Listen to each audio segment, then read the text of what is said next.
Hello नमस्कार, मैं प्रदीप पांडा बोल रहा हूँ।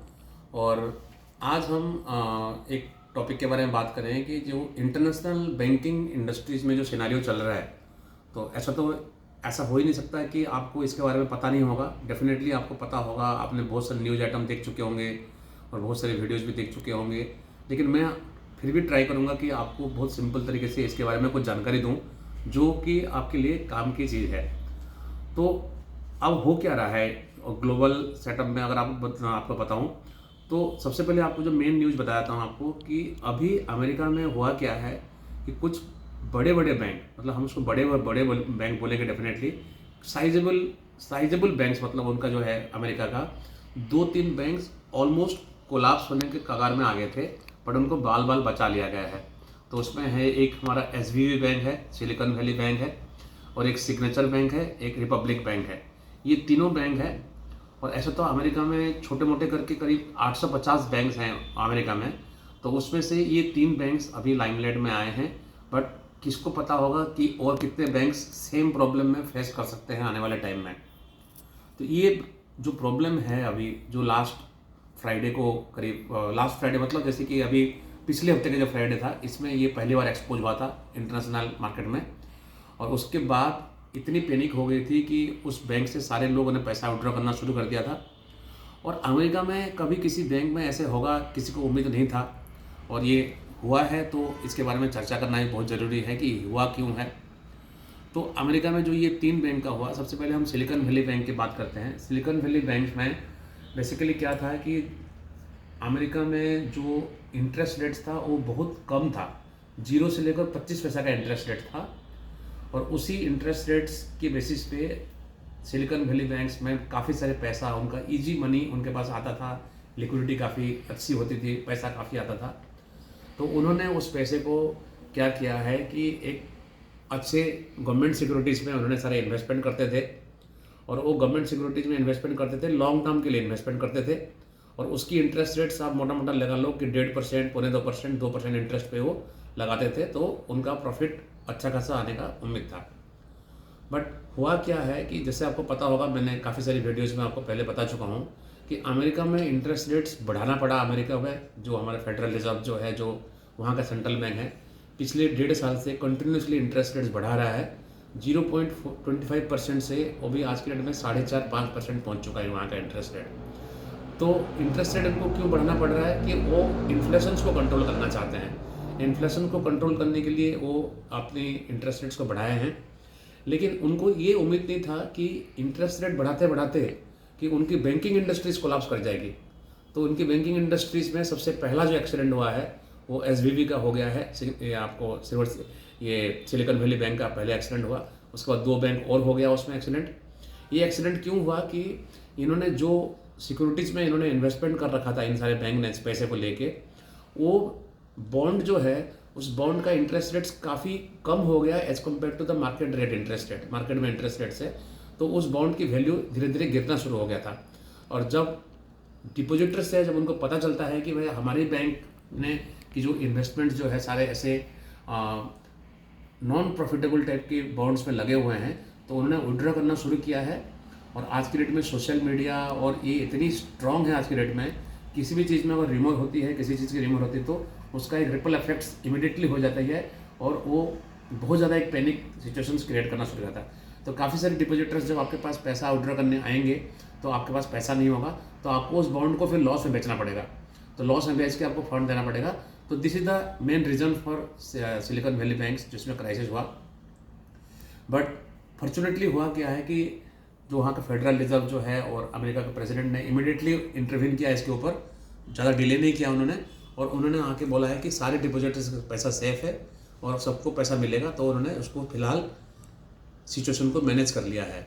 बट जो इंटरनल सिचुएशन जो है बैंक्स की, जो इंटरनल सिचुएशन है काफ़ी ख़राब है यूएसए में, और उसको काफ़ी टाइम लगेगा क्योंकि उसका एक जस्ट झलक हमको मिला है। ये जो 3 बैंक्स में जो प्रॉब्लम हुआ है, ये एक अमेरिकन बैंकिंग इंडस्ट्रीज में कितनी वीकनेस है उसकी एक झलक मिला है इन तीनों बैंकों की कोलैप्स होने के चक्कर में।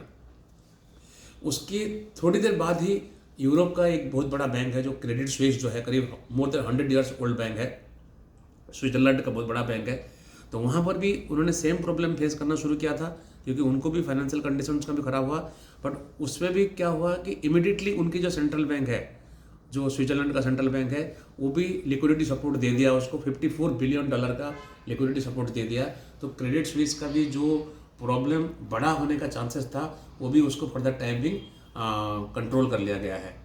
तो इसी के चक्कर में हुआ क्या है कि ऑलरेडी हमारी जो फॉरेन इंस्टीट्यूशनल इन्वेस्टर्स जो है बाहर से यूएसए से आके इंडिया में इन्वेस्टमेंट करते थे, तो वो ऑलरेडी पिछले कभी साल से एक साल डेढ़ साल से इंडिया से पैसा विड्रॉ कर रहे हैं।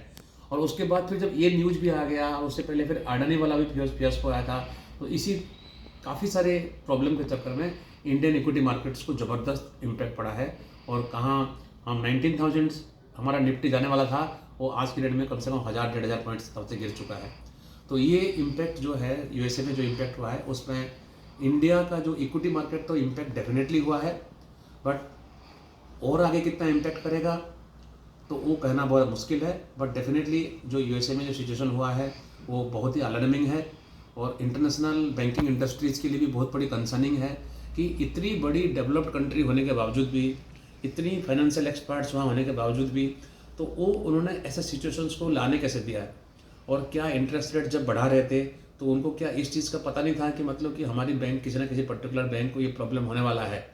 तो अभी वो इंटरेस्ट रेट्स आगे बढ़ाएंगे कि नहीं बढ़ाएंगे, वो आने वाले हफ्ते में पता चलेगा। आने वाले हफ्ते में फेडरल रिजर्व्स का मीटिंग है, उसमें इंटरेस्ट रेट बढ़ेगा कि नहीं बढ़ेगा पता चलेगा।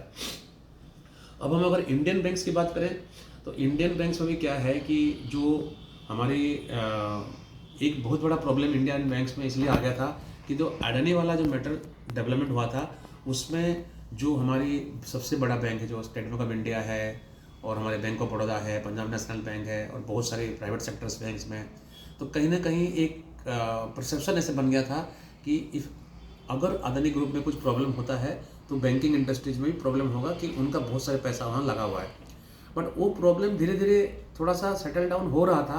उसके बाद फिर इंटरनेशनल ये बैंक का जो प्रॉब्लम है, अमेरिका वाला बैंक का प्रॉब्लम जो वो न्यूज़ आ गया, तो वो उसमें फिर और थोड़ा ख़राब हो गया इंडियन बैंकिंग का जो सिचुएशन जो है। ऐसा नहीं कि इंडियन बैंकिंग इंडस्ट्रीज़ में कोई फाइनेंशियली कुछ प्रॉब्लम हो गई है, बट अभी परसेप्शन इतनी नेगेटिव हो गई है, परसेप्शन इतनी वीक हो गया है। तो आज के डेट में अगर आप देखेंगे, अगर कैलेंडर ईयर 2023 में देखेंगे, तो कैलेंडर ईयर 2023 में SBI, bank of Baroda, Punjab national bank, ICICI, ये सारे बैंक्स कम से कम 10 से 15% इनके शेयर प्राइस डाउन हो चुका है। अगर हम 1 जनवरी 2023 के अगर हम देखते हैं तो इंटरनेशनल रेटिंग एजेंसीज मूडी है, उसने यूएसए का जो बैंकिंग इंडस्ट्रीज को एक नेगेटिव आउटलुक दिया है कि जब तक ये मैटर पूरा सेटल डाउन नहीं हो जाता है, एक नेगेटिव आउटलुक इसको मान के चल रहा है। और इसका फिर जो व्यू होगा वो चेंज तभी होगा जब कुछ कॉन्क्रीट स्टेप्स बनेगा और कॉन्क्रीट सिचुएशन चेंज होगा, तभी जाके वो आने वाले टाइम में हो सकता है। तो हमारी जो इंडियन बैंकिंग इंडस्ट्रीज है, इसमें पिछले दिनों में काफ़ी इंप्रूवमेंट हुआ है। मैंने पहले भी एक वीडियो बनाया था जिसमें कि मैंने बताया था कि हमारी जो पब्लिक सेक्टर बैंक्स है उनकी काफ़ी फाइनेंशियल्स में इंप्रूवमेंट हुआ है, उनकी जो क्रेडिट ग्रोथ भी बहुत अच्छी हो रही है उनकी। उसके बाद फिर जो आपका ये कहते हैं कि जो एनपीए की परसेंटेज भी बहुत रिडक्शन हो गई है इंडियन बैंक्स की। सारे बैंक्स मतलब प्राइवेट सेक्टर्स बैंक भी बहुत अच्छा कर रहे हैं, सब कुछ अच्छा चल रहा है। लेकिन ये जो बीच बीच में जो दो बड़े एपिसोड हो गए, अडानी वाला एपिसोड और उसके बाद फिर जो इंटरनेशनल यूएसए का बैंक्स की जो कोलैप्स होने का जो एपिसोड है, इसी के चक्कर में हमारी बैंकिंग इंडस्ट्रीज में थोड़ा सा एक नेगेटिव परसेप्शन है। बट मैं ये समझता हूँ कि हमारी बैंकिंग इंडस्ट्री स्ट्रॉन्ग है, और आने वाले टाइम में महीना 2 महीना 5-6 महीने के बाद जो है, जो उसकी जो शाइनिंग पावर था हमारे इंडियन बैंकिंग इंडस्ट्रीज़ का, वो फिर दोबारा आएगा। और इंडिया को अगर आगे लेके जाना है, इंडिया को अगर 5 ट्रिलियन का इकोनॉमी बनाना है, तो उसमें बैंकिंग इंडस्ट्रीज़ का बहुत बड़ा रोल है, और बैंकिंग इंडस्ट्रीज़ का बहुत इंपॉर्टेंट रोल प्ले करेंगे, और डेफिनेटली बैंकिंग इंडस्ट्रीज अच्छा होगा।